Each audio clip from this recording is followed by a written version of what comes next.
हमारे चैनल को सब्सक्राइब करें और वीडियो सबसे पहले अपने मोबाइल पर पाने के लिए बेल आइकन को दबाएं। नमस्कार, मैं हूं अनिल वर्मा शेखर। आप देख रहे हैं आई विटनेस लाइव न्यूज यूपी। देखते हैं एक पूरी रिपोर्ट। हमारा सनातन धर्म भारत का राष्ट्रीय धर्म है। अपने इस राष्ट्रीय धर्म के साथ जुड़ते हैं। हमारे मान बिंदुओं की पुनर्स्थापना हो, गौ ब्राह्मण की रक्षा हो, किसी कालखंड में अगर हमारे धर्मस्थलों को अपवित्र किया गया है, उनकी पुनर्स्थापना का एक अभियान चले। नमस्कार, मैं हूं अनिल वर्मा शेखर। आई विटनेस न्यूज पर आप देख रहे हैं बिग बुलेटिन। यूपी के मुख्यमंत्री योगी आदित्यनाथ का एक बयान चर्चा में आया है। राजस्थान के जालौर में एक मंदिर के पुनर्स्थापना समारोह में योगी आदित्यनाथ ने साफ सपाट शब्दों में ये कहा है कि सनातन धर्म ही भारत का राष्ट्रीय धर्म है और अयोध्या का राम मंदिर हमारा राष्ट्रीय मंदिर है। और इसके बाद में राजनीतिक गलियारों में चर्चा शुरू हो गई है और योगी जी ने बहुत साफ शब्दों में कहा है कि हम व्यक्तिगत स्वार्थों से ऊपर उठकर के इस राष्ट्रीय धर्म से जुड़ते हैं। और इसके साथ ही एक आह्वान भी उन्होंने कहा कि पिछले 500 सालों में विभिन्न कालखंडों में हमारे जिन जिन धार्मिक स्थलों को, मंदिरों को अपवित्र किया गया, उनकी पुनर्स्थापना के लिए एक अभियान चलना चाहिए। और ये बड़ा बयान उन्होंने स्वयं जालौर में मंदिर की पुनर्स्थापना समारोह में दिया। अब जो टाइमिंग है योगी जी के इस बयान की, उसको लेकर के जो और परिस्थितियां हैं इस बयान से पहले की, आसपास की, वो सारी चीजें हैं, उसको लेकर के राजनीतिक गलियारों में सुर्खियां चल रही हैं। अभी पिछले महीने ही भाजपा की राष्ट्रीय कार्यकारिणी की बैठक हुई है, संपन्न हुई है। इसके अंतिम दिन प्रधानमंत्री जी ने कई चीजों की अपील की। खासतौर से कहा कि जो हमें अपना जो सामाजिक दायरा है वो बढ़ाना चाहिए। मुस्लिमों के बीच जाने की उन्होंने अपील की। और उसी बयान में उन्होंने कहा था कि हमारे नेता जो हैं वो फिल्मों की आलोचना बंद करें। और खासतौर से उनका संकेत जो शाहरुख खान की फिल्म पठान है, जिसको लेकर के हिंदू संगठन बड़े पैमाने पर विरोध कर रहे हैं, उसके विरोध को लेकर के था। और उन्होंने कहा कि हमारे नेता फिल्मों की आलोचनाओं को लेकर के बयान देना बंद करें, इस तरह का उन्होंने निवेदन किया। और उसके बाद में भी आप देखिए स्थितियां आई। बिहार में मंत्री ने रामचरितमानस को लेकर के बयान दिया। यूपी में स्वामी प्रसाद मौर्य का बयान रामचरितमानस को लेकर के आया। बागेश्वर धाम का अलग एक प्रसंग चला। और ये सारी चीजें हैं जो इस सारे घटनाक्रम से जुड़ती हैं। और तो ये जो बयान प्रधानमंत्री का था, उसके बाद में शुरुआत हुई और लगा कि जो प्रधानमंत्री जी की मंशा है कि दूसरे लोग भी जुड़े, सामाजिक दायरा बढ़े। यही उन्होंने कहा था कि सामाजिक दायरा हमें अपना बढ़ाना है। उसके बाद में उसका कहीं नफा नुकसान जोड़ा गया, देखा गया कि भाई जो भारतीय जनता पार्टी का जो जिन कारणों से सरकार में आई, सत्ता में आई, उन कारणों की ओर ही उन कारणों से विमुख होकर के दूसरी तरफ ही चलने की बात प्रधानमंत्री कर रहे हैं। एक और बयान की याद हम आपको दिलाएं, इसी से संदर्भित है। मोहन भागवत जी का संघ प्रमुख जो हैं, उन्होंने भी एक बयान दिया था कि राम मंदिर का निर्माण पूरा हो रहा है। अब संघ की सक्रियता यहाँ तक ही थी, आगे के मंदिर आंदोलन जो भी होंगे उसमें संघ अपनी सक्रियता नहीं रखेगी। ये बयान भी मोहन भागवत जी का है, जो ध्यान में रखने योग्य है। तो ये चीजें, प्रधानमंत्री का बयान आया, उसके बाद में क्या परिस्थितियां उससे लिखी, उसके बाद में ही कहीं ना कहीं योगी आदित्यनाथ ने बिल्कुल मुखर होकर के सीधे सपाट शब्दों में कहा कि सनातन धर्म ही भारत का राष्ट्रीय धर्म है और अयोध्या का राम मंदिर हमारा राष्ट्रीय मंदिर है। और उन्होंने एक बड़ा अभियान छेड़ने की बात कही कि जो भी मंदिर विभिन्न कालखंडों में पवित्र किए गए हैं उनके पुनर्स्थापना के लिए अभियान चलना चाहिए। ये सारी चीजें समझी जा सकती हैं। और थोड़ा सा पीछे चलें तो यही सब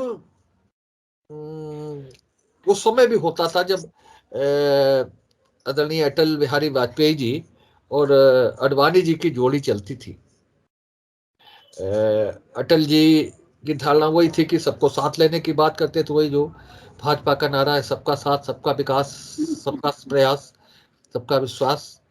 और अडवाणी जी बिल्कुल मुखर हिंदूवादी विचारधारा की बात करते थे, राम लला हम आएंगे मंदिर वहीं बनाएंगे।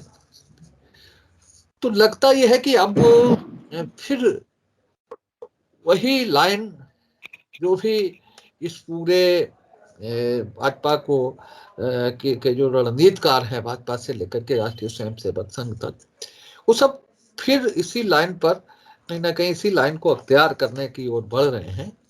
और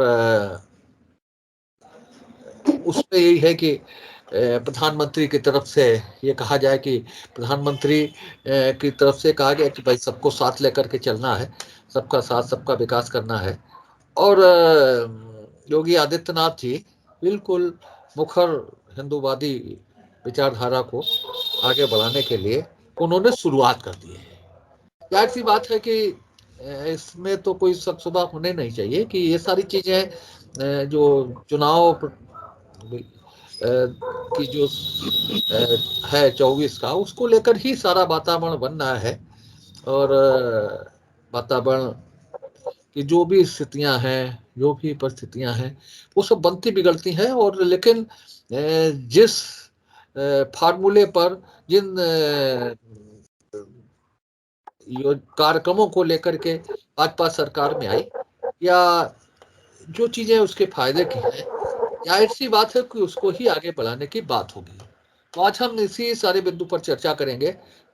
योगी आदित्यनाथ जी का जो बयान है राजस्थान का कि सनातन धर्म ही भारत का राष्ट्रीय धर्म है और अयोध्या का मंदिर राम मंदिर हमारा राष्ट्रीय मंदिर है, और उसके बीच उसके पीछे की जो परिस्थितियां हैं, साथ की जो परिस्थितियां हैं, उनका जिक्र हमने किया है। और इन सारी चीजों को हम आगे बढ़ाएंगे। आज की इस चर्चा में हमारे साथ भारतीय जनता पार्टी के नगर अध्यक्ष विकास पांडे हैं, भाजपा की महिला मोर्चा की उपाध्यक्ष श्वेता दुबे जी हैं, कांग्रेस से विवेक नारायण मिश्रा जी हैं, और वरुण त्रिपाठी जी हैं, सुभाषपा से सुशील जी हैं, और सामाजिक विचारधारा सामाजिक कार्यकर्ता के रूप में सुदेश जी आज हमारी इस चर्चा से जुड़े हैं। तो हम इस चर्चा की शुरुआत सुदेश जी से ही आज करते हैं कि जिस तरह से दोनों चीजें लग रही हैं कि जिस तरह से अटल जी और अडवाणी जी की जोड़ी किसी समय काम करती थी, वो लग रहा है कि अभी भाजपा ने फिर मोदी जी और योगी जी की जोड़ी को उसी रूप में फिर उतारा है। और इसी को लेकर के मुख्यमंत्री जी का जो बयान है, भाषण है राजस्थान का, वो इसी दिशा में आगे बढ़ रहा है। क्योंकि अभी पिछले महीने ही राष्ट्रीय कार्यकारिणी की बैठक हुई है, उसमें लग रहा था कि भाजपा किसी नए दिशा में आगे बढ़ रही है, क्योंकि प्रधानमंत्री के भाषण ने बिल्कुल दिशा मोड़ दी थी। लेकिन फिर योगी आदित्यनाथ जी ने उसी धारा को आगे बढ़ाया है, और लगता है कि बीच के दिनों में भाजपा ने अपना नफा नुकसान भी आंका है। और जो भी उसके समर्थक हैं, मतदाता है, समर्थक मतदाता है, उनका भी कहीं ना कहीं उन्होंने उसका भी आकलन किया है कि उससे क्या उनमें क्या उस प्रधानमंत्री के भाषण को लेकर के क्या उसकी प्रतिक्रिया है। ये सारी चीजें हैं, इसको लेकर ही अब योगी आदित्यनाथ जी ने राजस्थान में ये भाषण दिया है। सुधीर जी। जी भाई साहब, लोकसभा का 2024 का चुनाव होने को है, समस्त राज्य नैरेटिव सेट करने को है। किसी ना किसी तरह से कोई ना कोई नैरेटिव ऐसा सेट किया जाए जिससे कि लोकसभा 2024 में उनको विजय प्राप्त हो जाए। अब जैसे कि आपने पूर्व में कहा, आडवाणी और अटल जी की जोड़ी थी। आदमी जब राजनीतिक पार्टियां अपने अपने भविष्य को जब देखती हैं तो हम पूर्व में विचार करें कि कांग्रेस ने एक बार कहा था कि समस्त सार्वजनिक वस्तुओं पर पहला अधिकार अल्पसंख्यकों का है।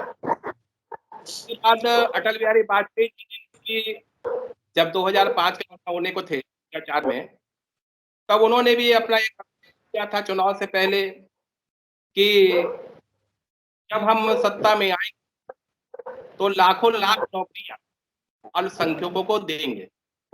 तो इस नैरेटिव जो ये सेट किया था कांग्रेस की तरफ से, ये जो नैरेटिव सेट किया भारतीय जनता पार्टी की तरफ से, तो दोनों ने ही इस नैरेटिव सेट किया था। दोनों अटल बिहारी वाजपेयी भी इस के बाद हारे और मनमोहन सिंह जी भी हारे। तो जहाँ तक ये चुनाव की बात है कि अब सब पार्टियां, जो भी समाजवादी पार्टी है, कांग्रेस है, भारतीय जनता पार्टी है, सब लोग का अपना अपना एक एक उद्देश्य है कि अपने वोट बैंक को कैसे पक्का करें, कैसे सुनिश्चित करें। किसी भी पार्टी को अपने मैनिफेस्टो कोई भी ध्यान नहीं है, चाहे वो किसी भी राज्य में केवल अब धर्म जाति के आधारित तो होने लगे हैं और उसी के बात कर रहे हैं। जैसा कि आपने कहा कि मोदी जी ने सबका साथ, सबका विश्वास, सबका उतारा जो दिया, उन्होंने इस बात को जब वो अपने भारतीय जनता पार्टी के कार्यकारिणी में, तो कुछ ना कुछ रहे होंगे। उन्होंने भी उसकी जब वो की समीक्षा कर, लगा कि उनको कि कहीं हमारे हाथ से ये टिक ना जाए, तो तुरंत योगी जी ने इसका राजस्थान में जा करके उसके पुनर्स्थापना की बात करने। तो जरूरी है लोग अपनी अपनी विचारधारा से हट नहीं रहे हैं, जबकि नेता का काम ये है कि समाज सेवा करना। ये कोई काम नहीं है कि धर्म की बात वो करें, धर्म की बात दूसरी पार्टी करे। अभी आप देख रहे हैं कि बिहार के चंद्रशेखर मंत्री जी ने वोट पटांग बयान देना शुरू किया। तो ये स्थिति बन रही है कि आदमी अपनी अपनी सेवा का, नेता का कार्य केवल सेवा कार्य है, जनता की चीज को ऊपर पहुंचाना, सदन में लाकर रखना और उसके कार्य को पूर्ण कराना। ये कोई कार्य नहीं हो रहे हैं। नैरेटिव सेट किया जा रहा है और उसी के आधार से लोग अपने विजय श्री प्राप्त करने के इच्छुक हैं और कोई भी इसमें कोई ऐसी विशेष बात नहीं है। और ये बिल्कुल आज से जब 300 वर्ष पहले आप चले, जब कबीरदास जी कहते थे कि काकड़ पाकड़ जोड़ बनाए और तापर मुद्रा मांग देखकर हुआ खुदाए, तो वही स्थिति बनी हुई है। अब स्थितियां वही हैं, धर्म के नाम पे ही है और धर्म से विपरीत इन लोग अपना अपना पार्टियां समझ चुके हैं। विवेक जी, किस रूप में ले रहे हैं आप इस भाषण को? देखिए, एक सबसे बड़ी बात तो यह है कि जो संवैधानिक पद पे बैठा हुआ व्यक्ति है उसका कोई निजी विचार नहीं हो सकता है। तो दूसरी बात, जो मुख्यमंत्री जी ने बयान दिया है, ये सबसे बिल्कुल साफ बात है कि ये संविधान विरोधी बयान है और संवैधानिक पद पे बैठे हुए व्यक्ति को इस तरह के बयान नहीं देने चाहिए। ये संविधान की गरिमा के और संविधान के हर तरीके के खिलाफ है ये। दूसरी बात, देखिए, राजस्थान में बयान देना ये उनका पूर्ण तरीके से राजनीतिक बयान है ये, और ये सत्ता निर्माण के लोग हैं। कांग्रेस ने राष्ट्र का निर्माण किया, कांग्रेस एक राष्ट्र निर्माण में लगी रही और भाजपा तो केवल सत्ता निर्माण के लोग हैं। इस सत्ता के लिए खुद ही कहते हैं हम सालों भर काम करते हैं, हम दिन रात काम करते हैं सत्ता पाने के लिए, इस खुद ही स्वीकार करते हैं ये तो। और दूसरा, इसमें वर्मा जी ये भी लगता है कि अब भाजपा के अंदर होड़ मची है कि मोदी जी ने जैसा कि गुजरात में कही दिया कि हमारा ये अंतिम चुनाव है, तो शायद अब मुख्यमंत्री पद के लिए होड़ है। योगी जी अब उस दौड़ में हैं कि अब पीएम को पछाड़ के सीएम की जगह हमें पीएम बनना है। तो इस तरीके की भी तैयारी ये हो सकती है। और तीसरी बात जो आपने भी कही कि अभी पिछले महीने कार्यकारिणी की बैठक हुई, या मोहन भागवत जी का आपने बताया कि जो बयान था कि बयानबाजी नहीं करें, मोदी जी ने कहा दायरे में रहें, फिल्मों पे ना बात करें। भागवत जी ने कहा कि आगे मंदिर हमारे एजेंडे में नहीं है, या हर मस्जिद में शिवलिंग में देखें। तो आप देखिए कि इस तरह के, चाहे मोदी जी हों चाहे भागवत जी हों, आप ये देखिए, चाहे इनका अतीत देख लीजिए या वर्तमान देख लीजिए, दोनों अगर आप देख लें तो दोनों के बयानों में कोई वजनदारी नहीं होती है, झूठ के अलावा, सिर्फ झूठ। अगर इनका अतीत भी देख लें आप, और ज़्यादा पुराने मत जाएं आप, 2013 से देख लें। 2013 में बीबीसी की इतनी बड़ाई करते थे, मतलब जो इनके माफिक बात कर रहे भाजपा के वो अच्छा हो गया। 2013 में यही मोदी जी कसीदे काटते थे और देश की सारी एजेंसियों को बताते थे बेकार हैं ये, बीबीसी बहुत अच्छा है, लोग उस पर यकीन करते हैं। अब वो बीबीसी खराब हो गई क्योंकि उसने असलियत दिखा दी आपकी। तो ये कहते कुछ और हैं और होता कुछ और है, और इनके पार्टी के लोग भी जानते हैं कि इनकी क्या लाइन है। तो झूठ बोलने वाले लोग हैं, ये कहते रहते हैं और इशारा भी करते हैं, जैसे कहावत है, चोर से कहो चोरी करो, सास कहो जगते रहो। हम अपने बयानबाजी कर रहे हैं, आपको जो करना करिए। तो इस तरह का ये चीज़ें लगती हैं। बाकी तो आप देखिए कि जिस तरीके का योगी जी ने कहा है वहाँ पे, ये आप अगर संविधान के उससे देखें, संविधान का अनुच्छेद 25, 26, 27, 28 या 14, 15, 16, किसी अनुच्छेद को आप देख लें तो उस अनुच्छेद के बिल्कुल ये खिलाफ है। सुशील जी, और जिस की शपथ ली है वो इस तरह से इन अनुच्छेदों का उल्लंघन कर रहा है और इस तरह की बात कर रहा है, तो ये बहुत ही गंभीर बात है। तो अब लेकिन इस गंभीर बात है, लेकिन इस पे कौन करेगा? हमारे सैया राजा ठीक, कोतवाल, तो सुशील जी, कौन हम पे करेगा? तो ये इस तरह की चीज एक नूरा कुश्ती चल रही है, को गुमराह करने के लिए, बेवकूफ करने के लिए। उत्तर प्रदेश में माननीय मुख्यमंत्री जी योगी आदित्यनाथ जी बैठे हैं। जो उत्तर प्रदेश के जो मुख्यमंत्री हैं वो इस तरह के अगर बयान कर रहे हैं तो बिल्कुल आप समझ लीजिए कि उत्तर प्रदेश की जनता के लिए कितना कठोर बयान हो सकता है कि हम सभी लोग जानते हैं। सबसे पहले तो बात है कि हमारे राम मंदिर को उन्होंने एक राष्ट्रीय मंदिर धर्म के नाम से उसकी उपाधि दे दी। आपने देखा होगा कि माननीय कल्याण सिंह जिस समय मुख्यमंत्री थे उस समय जो है मंदिर की बातें हो रही थी। इसके बाद में भाजपा की सरकार आई तो मंदिर बना। तो बहुत से लोग ये कहते हैं कि कोर्ट के आदेश पर मंदिर बना, लेकिन भारतीय जनता पार्टी के बहुत ऐसे थोड़े लोग हैं जो भाजपा की सरकार में मंदिर बना, वो लोग बोलते हैं। दूसरी भाई साहब बात यह है कि मोहन जी भागवत जी ने भी कहा होगा कि हम संघ का कोई भी व्यक्ति किसी भी प्रकार के उसमें नहीं जाएंगे कि कहीं मंदिर बने या ना बने, हम या बनने के लिए जाए, कुछ भी हो, हमारा कोई भी आदमी उसके साथ में नहीं जाएगा। अच्छी बात है कि अब तो आकर आया है दिमाग पर कि हम ना जाएं तो ही अच्छा होगा, भाई भी अच्छा होगा। भाई साहब 2024 का चुनाव नजदीक में है। आपने देखा होगा कि उत्तर प्रदेश की कानून व्यवस्था कितनी खराब हो रही है कि उस पे माननीय मुख्यमंत्री जी नहीं हैं कि उत्तर प्रदेश में कानून व्यवस्था के नाम पर क्या चल रहा है, कि आप जो है डकैत ना होकर भी उसे डकैत घोषित करवा रहे हैं। अगर कोई भी व्यक्ति अगर गलत मुकदमा लिखा जाए तो उसके ऊपर कोई कानून व्यवस्था नहीं बना पा रहे हैं। इतना कुछ गलत हो कि आपको मैं बताऊंगा दिन, और जब आज कानून व्यवस्था पर होगी तो भारतीय जनता पार्टी की सरकार में व्यक्ति ऐसे बताया जा रहा है दलाल, पुलिस के दलाल भी पुलिस के दलाल हैं जो लोगों पर मुकदमा लिखवा, बिल्कुल गलत मुकदमे लेकिन भारत पार्टी की हिंदू मुस्लिम वजह से चुनाव लड़े और चुनाव जीत के आए। लेकिन अब की बार पब्लिक बिल्कुल संयम के साथ देख रही है कि हिंदू मुस्लिम में क्या होने वाला है, कि हम क्या 2024 में किसकी सरकार बनाने वाले हैं। चाहे भले ही सरकार बने, गठबंधन से सरकार बने, लेकिन इस बार बिल्कुल साफ हो जाएगा कि सरकार में क्या होने वाला है। भाई साहब। हाँ श्वेता जी। भाई साहब, योगी आदित्यनाथ जी के बयान को गलत दृष्टिकोण से क्यों देखा जा रहा है?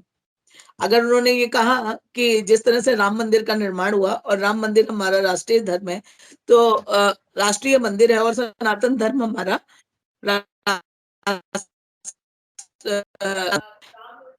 राष्ट्र की अस्मिता के प्रतीक हैं। अगर राम मंदिर हमारा राष्ट्रीय धर्म नहीं कहा जाएगा, हमने ये तो नहीं कहा कि सिर्फ धर्म को हानि पहुंचाएंगे और इसलिए ये हो रहा है, ऐसा तो नहीं कहा गया।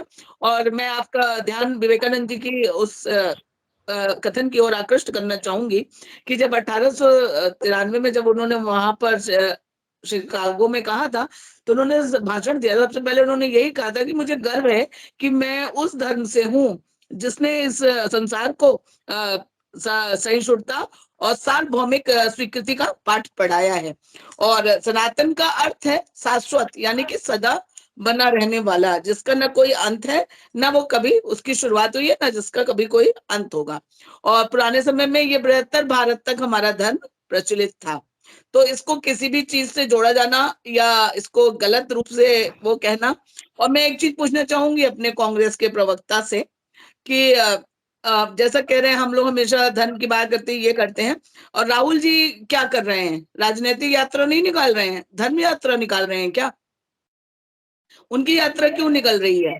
वो चुनाव नहीं लड़ेंगे? वो संत मंत बनने की श्रेणी की ओर जा रहे हैं क्या? क्योंकि आप हमारे ऊपर बार बार उंगली उठती है, और इस समय कोई भी पार्टी आप मुझे बता दीजिए जो धार्मिक बात ना कर रही हो, धार्मिक प्रतीकों पे कुठाराघात ना कर रही हो। तो अगर हमारे मुख्यमंत्री योगी आदित्यनाथ जी कहते हैं कि सनातन धर्म हमारा राष्ट्रीय धर्म है, तो इसमें इतना विवाद क्यों? क्या सनातन धर्म भारत का राष्ट्रीय धर्म नहीं रहा है? क्या हम सनातन संस्कृति के संवाहक नहीं है इस पूरे विश्व में? क्या हम इससे इनकार करेंगे? और इसका कहने का मतलब ये भी नहीं है कि हम अन्य धर्मों के प्रति कुछ करने वाले हैं या उनके प्रति हम कोई बुरा भाव रखते हैं। उन्होंने ये भी कहा, सिर्फ एक लाइन को पकड़ लेना, उन्होंने उसके आगे कहा कि सर्वधर्म उससे मजहब से ऊपर उठकर हमको राष्ट्रीय धर्म की ओर ध्यान देना चाहिए और हमको आगे आकर, क्योंकि इस भारत देश में हमारे जो राष्ट्रीय स्वयंसेवक संघ है और हमारा जो भाजपा है, उसकी हिंदू का मतलब ये नहीं होता है कि वो धर्म विशेष से हो। हिंदू का हमारा व्यापक अर्थ है हिंदुस्तान में रहने वाला प्रत्येक व्यक्ति हिंदू होता है, मानते हैं हम। अब कांग्रेस नहीं मानती है, वो एक अलग बात है। तो हम लोग ये उन्होंने आग्रह किया कि जो हमारे मान बिंदु थे, हमारे धार्मिक स्थल थे, जो हमारे प्रमुख थे, जो आक्रांताओं ने, किसी धर्म विशेष नहीं कहा, जो आक्रांताओं ने जिनकी पवित्रता को नष्ट करी थी, तो ये सबको चाहिए जो इस देश में विद्यमान है, वो एक राष्ट्रीय धर्म का पालन करते हुए उनके पुनर्स्थापना और उनकी पवित्रता और जो उसका वैभव था उसमें अपना सहयोग करे। तो इसमें आपत्ति क्यों है? क्या गलत है अगर ये किया जाएगा? और मैं तो सारे धर्मों से, बल्कि एक अच्छा माहौल बनेगा, जैसा कि हमारे मोदी जी कह रहे हैं कि सारे लोग मिलजुल के रहे, उनमें आपस में हेल मेल का भाव रहे, तो एक समरसता और सबका साथ सबका विकास सबका विश्वास जो हमारा नारा है, वो सही मायने में सफल हो सकेगा। ये कोई अगर समाज एक होके चले और सारे धर्म मिलजुल के रहें, तो ये गलत बात है, ये नहीं बोलना चाहिए। मैं अपने कांग्रेसी प्रवक्ता से पूछना चाहूंगी, इन्होंने बहुत कुछ बता दिया कि ये हुआ वो हुआ, हम ऐसा कर रहे हैं, हम वैसा कर रहे हैं, हम सिर्फ बोलते हैं, हम करते हैं। आप क्या कर रहे हैं? आप क्यों धार्मिक मीमांसा कर रहे हैं? आप क्यों जय सिया राम बोल रहे हैं? मत बोलिए। आप क्यों गौरव पांडव जीएसटी और पता नहीं क्या क्या क्यों लेके आ रहे हैं? ठीक, वरुण त्रिपाठी जी। देखिए, जो बयान आया है राम मंदिर राष्ट्रीय मंदिर और दूसरी चीज सनातन धर्म राष्ट्रीय धर्म, तो साहब आप बैठे हुए हैं सत्ता में, आपको किसने रोका है? और धर्म और आस्था के प्रति करोड़ों लोगों की आस्था कहीं ना कहीं राम मंदिर और सनातन धर्म से जुड़ी हुई है। आप देखिए कि ये सेकंड कार्यकाल योगी जी का है। जिस तरफ ये बयान जिस तरीके से बयान राजस्थान में जो दिया गया और जो देख रही है पब्लिक, मैं उनके इस बयान को दूसरे नजरिए से देखता हूं। आप देखिए कि योगी जी के बयान को हल्के में नहीं लिया जा सकता और उत्तर प्रदेश सबसे ज्यादा लोकसभा की सीटें देता है। कहीं ना कहीं दिल्ली का ताज उत्तर प्रदेश से होते हुए दिल्ली तक का रास्ता तय करता है। तो इसमें कोई दो राय नहीं, क्योंकि 2024 की जंग है। जिस तरीके से महाराष्ट्र में नितिन गडकरी जी को किनारे लगाया गया और देवेंद्र फडणवीस को किस तरीके से सेंट्रल में आगे बढ़ाया गया, तो कहीं ना कहीं योगी जी वर्तमान में जो हलचल उत्तर प्रदेश से लेकर दिल्ली तक चल रही है, तो कहीं ना कहीं योगी जी को पीछे करने वाली जो सेंट्रल की जो पूरी कमेटी है, वो कहीं ना कहीं योगी जी को दबा के रखना चाहती है। लेकिन कहीं ना कहीं योगी जी ने, आप देखिए कि आरएसएस मोहन भागवत चीफ जी ने जिस तरीके से जो बयान दिया था कि संघ की अब सक्रियता राम मंदिर के अलावा दूसरे किसी भी कार्यक्रम में नहीं होगी, और कहीं ना कहीं पीएम का जो बयान आया कि हम सामाजिक दायरा बढ़ाना चाहते हैं साहब, नाम ना लेके पठान मूवी का साहब कहीं ना कहीं इस ओर इशारा किया कि इस तरीके से विरोध नहीं होना चाहिए, कहीं ना कहीं हमें सभी का वोट चाहिए। तो कहीं ना कहीं माननीय योगी जी ने सीधे सीधे प्रधानमंत्री को चैलेंज किया है और 2024 के लिए कहीं ना कहीं अपने लिए एक रास्ता बनाया। और ये इस बयान के द्वारा मुझे तो ये लगता है कि अपने आप को कहीं ना कहीं एक विकल्प के रूप में ऊपर प्रस्तुत करने की एक तैयारी है। वो ही उसी स्तर से ये 2024 की एक पटकथा लिख रहा है उनका ये बयान।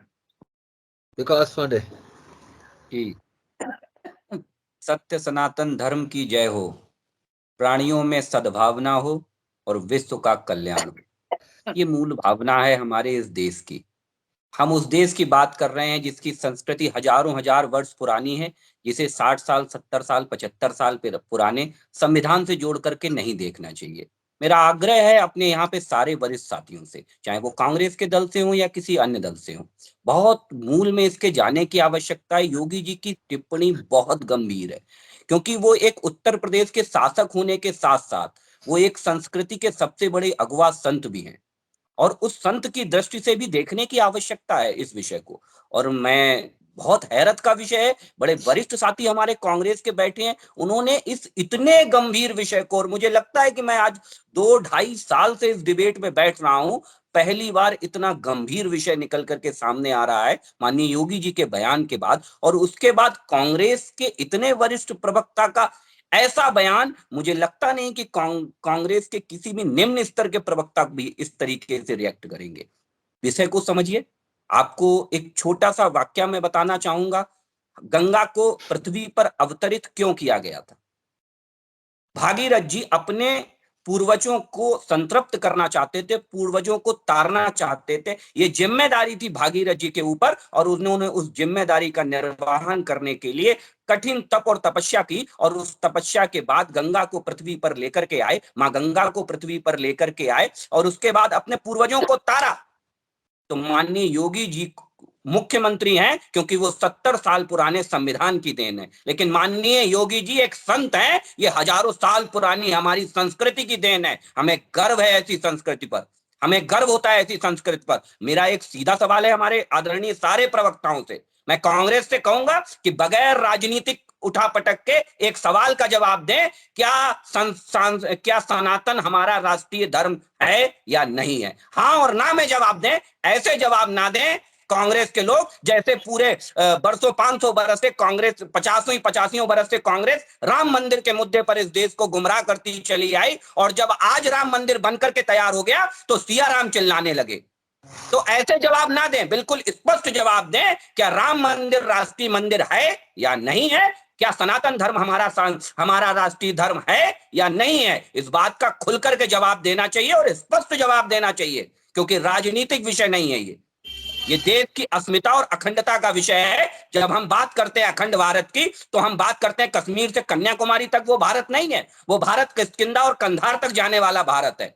जब हम उस आर्यावर्त भारत की बात करते हैं, और मुझे बड़ा शर्म का विषय लगता है कि एक सत्ता की कुर्सी के आगे नतमस्तक होकर के, चाहे वो कोई विपक्ष हो, कोई राजनीतिक दल हो, जब वो सत्ता की कुर्सी के आगे इतना ज्यादा गिड़गिड़ा जाता है, इतना ज्यादा नीचे गिर जाता है कि वो इतने गंभीर विषयों पर भी अपने व्यक्तिगत विचारों को मार लेता है, अपनी व्यक्तिगत उम्मीदों को, आकांक्षाओं को दबा लेता है। राम मंदिर बनने पर जितना हर्ष मुझे हुआ था, मैं दावे के साथ कहता हूं एक एक कांग्रेसी को उतना ही हर्ष हुआ, लेकिन सत्ता की वजह से, सत्ता की मजबूरियों की वजह से, सत्ता की लोलुपता की वजह से वो अपना हर्ष प्रदर्शित नहीं कर पाए। ठीक, ये बहुत गंभीर विषय है और मेरा आग्रह है सारे राजनीतिक दलों से कि इस विषय के ऊपर राजनीतिक दृष्टिकोण नहीं देखना चाहिए। श्रद्धेय अटल जी ने, अटल जी जैसे नेता को हम सब बड़ा आदर सुन। चलिए देखिए हमने अभी अपने भाजपा के प्रवक्ता को बहुत धैर्यपूर्वक सुना। इसमें से किस कांग्रेसी, मैं और मेरे एक बड़े साथी बैठे, किस कांग्रेसी प्रवक्ता ने साहब राम मंदिर या आस्था के ऊपर प्रश्न चिन्ह उठाया? पहली चीज, गंभीर विषय है, बिल्कुल सही कहा आपने। मेरा सवाल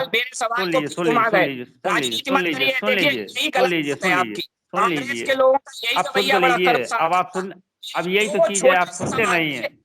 अब हमारा आपकी बात धर्म सुन लीजिए, सनातन हमारा राष्ट्रीय धर्म है या नहीं? किसी ने मना किया? किसी ने मना किया? किसी ने मना? किसी भी प्रवक्ता ने मना किया? देखिए अब सुन लीजिए, आप जिस जिम्मेदारी से, आप पार्टी की मत सुनिए, आप अपने हृदय की सुनिए, हृदय की सुनकर के जवाब दीजिए।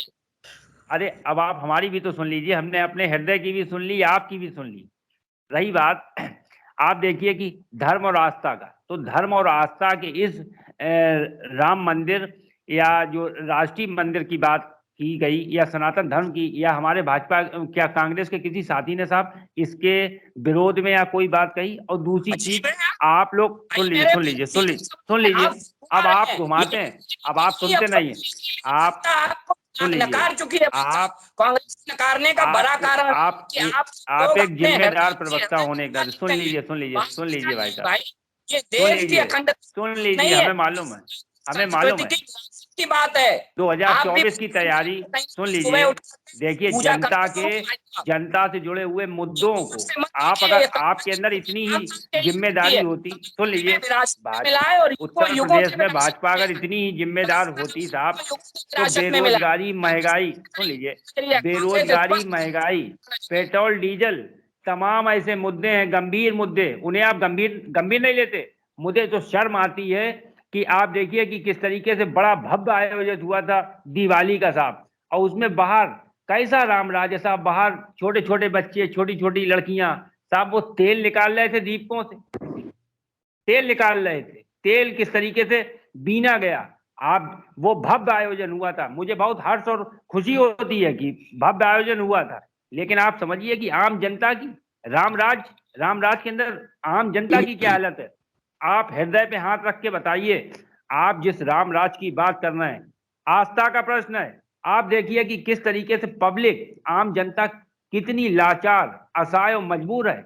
युवाओं के ऊपर साहब लाठी चलाई जाती है, हॉस्टल में घुस के, समझे, एक लड़की को रात में 2 बजे जलाया जाता है, और आप साहब बात करते हैं साहब आस्था की। आस्था होनी चाहिए, लेकिन किस तरीके से प्रदेश के अंदर इतनी बुरी और दयनीय स्थिति से आम जनता गुजर रही है। आपको तो उन मुद्दों के ऊपर साहब कम से कम सरकार को बताना चाहिए। कहीं ना कहीं आप लोग सत्ता में बैठे हुए हैं, तो आप लोग आस्था का मुद्दा उठा के लेके आएंगे, लेकिन ग्रामीण, किसान, मजबूर, बेरोजगार, उस पर बोलने का साहस नहीं है साहब, कोई नहीं बोलता। आपकी तो मजबूरी है साहब, सेंट्रल से लेकर प्रदेश तक कोई नहीं बोलता साहब। छोटा बोलिए। हाँ बोलिए, और किसे बोलना की बात तो ये है कि हमारे भाजपा के एक साथी ने, जो हमने कही थी कि सीएम पीएम बनने की होड़ में है, उसको उन्होंने खुद ही अपने आगे बढ़ा दिया और इस तरीके से तारीफ करी सीएम की, तो लगता है वास्तव में वो पीएम वाली होड़ में है। तो इसमें भाई साहब मुद्दे से भटक रहे हैं आप। यहाँ सीएम और पीएम का मुद्दा नहीं है, यहाँ ये मुद्दा है कि सनातन धर्म राष्ट्रीय धर्म है या नहीं, ये बात करिए। और आपके यहाँ तो, हमारे यहाँ तो चलिए कोई सीएम पीएम चुना भी जाएगा, आपके यहाँ तो सिर्फ एक है, आप दूसरे को कैसे बोल रहे हैं? ये धर्म संसद नहीं है, यहाँ पे धर्म पे कोई जानकारी वो हमको गौरव बता देंगे तो भी हम कहेंगे यस बॉस। वो पांडव जीएसटी नहीं लगाते थे तो भी आप कहेंगे यस बॉस। आपके यहाँ हाँ ना का प्रश्न ही नहीं है और आप हमारे ऊपर प्रश्न चिन्ह खड़ा कर रहे हैं। भाई साहब, आप इतने बड़े मुद्दे को इतने हल्के में क्यों ले रहे हैं?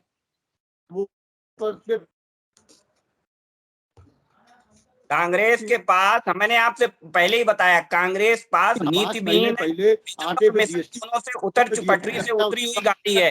जब राहुल गांधी मना कर देंगे तो राष्ट्रीय अध्यक्ष खड़गे बन जाएंगे। अगर राहुल गांधी हाँ कर देते धोखे से भी तो खड़गे छोड़िए कि पूरी कांग्रेस में दूसरा राष्ट्रीय अध्यक्ष नहीं बन सकता था। तो राहुल गांधी परिवार जब मना कर देगा तब किसी का नंबर आएगा। तो ऐसी पार्टी को तो इस विषय पर बात ही नहीं करनी चाहिए। और यहाँ देखिए, यहाँ कम से कम योगी जी हैं, हमारे शिवराज जी हैं, हमारे बिप्लब देव जी हैं, हमारे विश्व शर्मा जी हैं। तो हमारे यहाँ तो कई लंबी लिस्ट है जो आगे प्रधानमंत्री की दौड़ में हो सकते हैं, लेकिन कांग्रेस के अंदर कोई नहीं है। जब गांधी परिवार की यस और नो होगी वही आगे बढ़ेगा। तो आप चिंता ना करिए, आपके बातें ऊपर तक नहीं पहुंचेगी। गांधी परिवार को नहीं भाई साहब, आपकी चाटुकारिता से कुछ होने वाला नहीं है। अरे सुन लीजिए भाई साहब, ये तो मान लिया आपने, हाथ दौड़ चल रही है, ये तो मान लिया। अरे भैया तो गुजरात में उन्होंने कहा हमारा आखिरी चुनाव है, तो दौड़ चल रही है। ये आएगा तो ये बात मुद्दे से ध्यान भटकाना है। आप सनातन धर्म पर बोल नहीं सकते भाई साहब, आपकी मजबूरी है, इसलिए आप इधर उधर डाइवर्ट कर रहे हैं मुद्दा। चल रहा है तो उसका बयान है ये अपने आप बताइए। ये तो ये सब आपने मान लिया श्वेता जी, ये सत्ता के लिए बयान था, सत्ता की होड़ चल रही है। ये तो मान लिया आपने। मीमांसा आप हमारी कर रहे हैं कि योगी जी ये और वो, इसकी इतनी अगर कांग्रेस अपनी कर ले तो पता नहीं आप लोग कहाँ पहुंच जाएं। उत्तर प्रदेश कहीं ना कहीं यहाँ पर सत्ता की बात है, ये प्रधानमंत्री बनने की होड़ चल रही है, उसकी बात है। अपने धर्म का नहीं, जो अपने धर्म का नहीं, अपनी संस्कृति का नहीं, किसी का नहीं, वो किसी का नहीं, चाहे वो कांग्रेस का हो, चाहे वो भाजपा का हो, चाहे भाजपा का हो, जो अपने संस्कृति का नहीं, अपने धर्म का नहीं, वो किसी का नहीं। आप पहले तय करिए कि आप हैं किसके। एक बात हमारे नहीं कि आप हैं किसके। कांग्रेस के लोग ये तय करें कि वो है किसके। एक परिवार की गुलामी में इतना आप नीचे गिर जाएंगे कि आप सुन लीजिए भाई, सबसे बड़ी 2024 की कहीं ना कहीं ये पटकथा लिखी जा रही है, उसी संदर्भ में सब ये। और अभी आप देखते,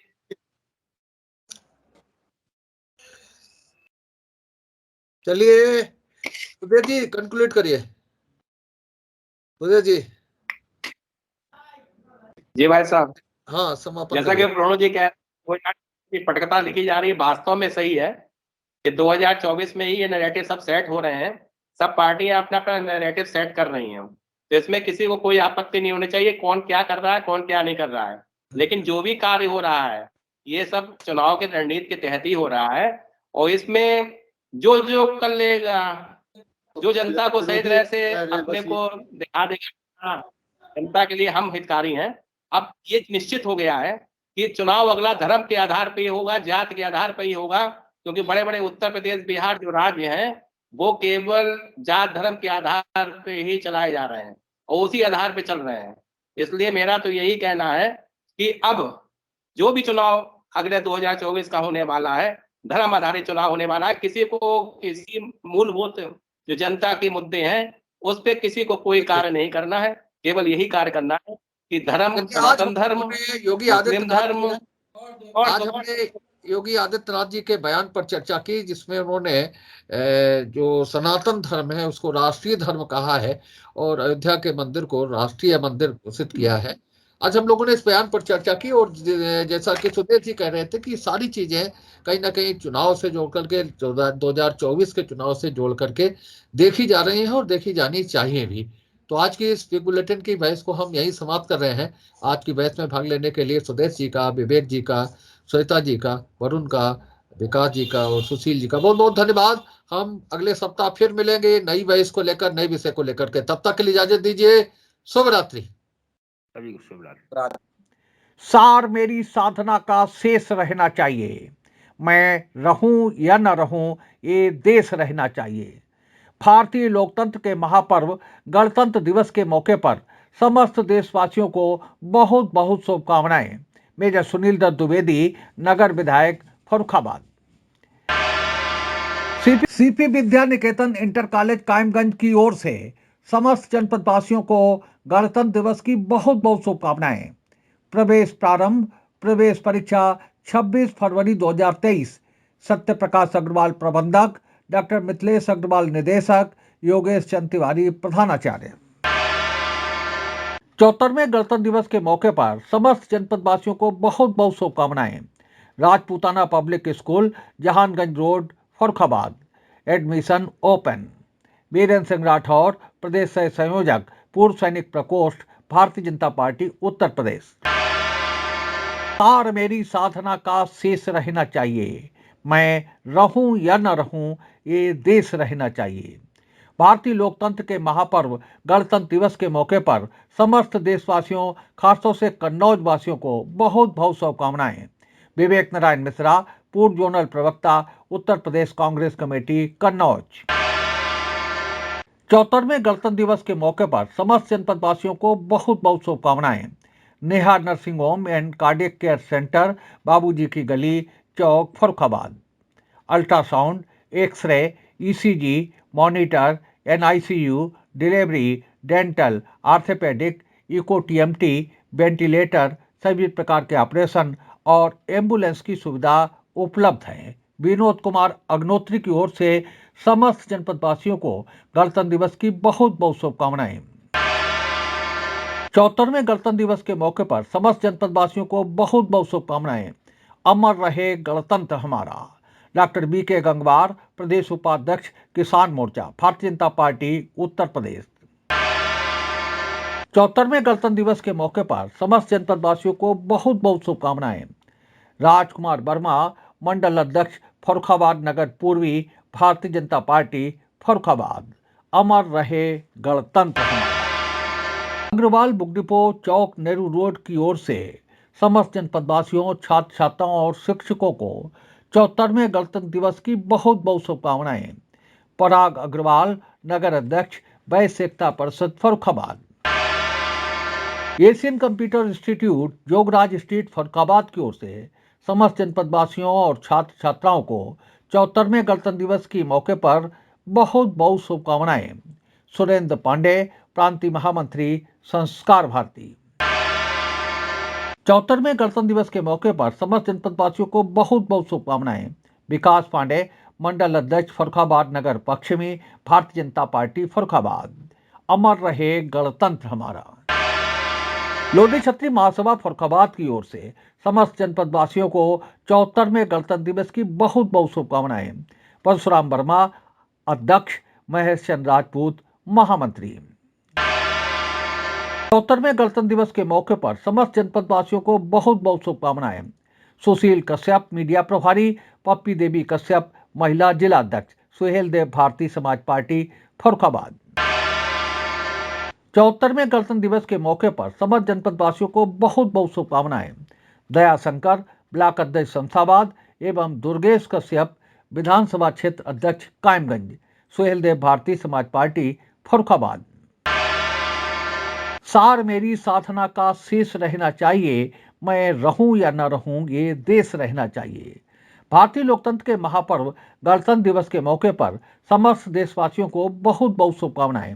अनिल वर्मा शेखर, जिला प्रभारी, Bharat express, times now Navbharat, APN TV news, संस्थापक, आई विटनेस न्यूज नेटवर्क, अध्यक्ष, पांचाल प्रेस क्लब, फर्रुखाबाद। उम्मीद है आपको हमारी ये खबर पसंद आई होगी। आप इसे लाइक करिए, अपने दोस्तों के साथ शेयर करिए और इस पर कमेंट करिए। अगर आप पहली बार हमारे चैनल से जुड़े हैं तो चैनल को सब्सक्राइब करना मत भूलिए। यही निवेदन आपसे है।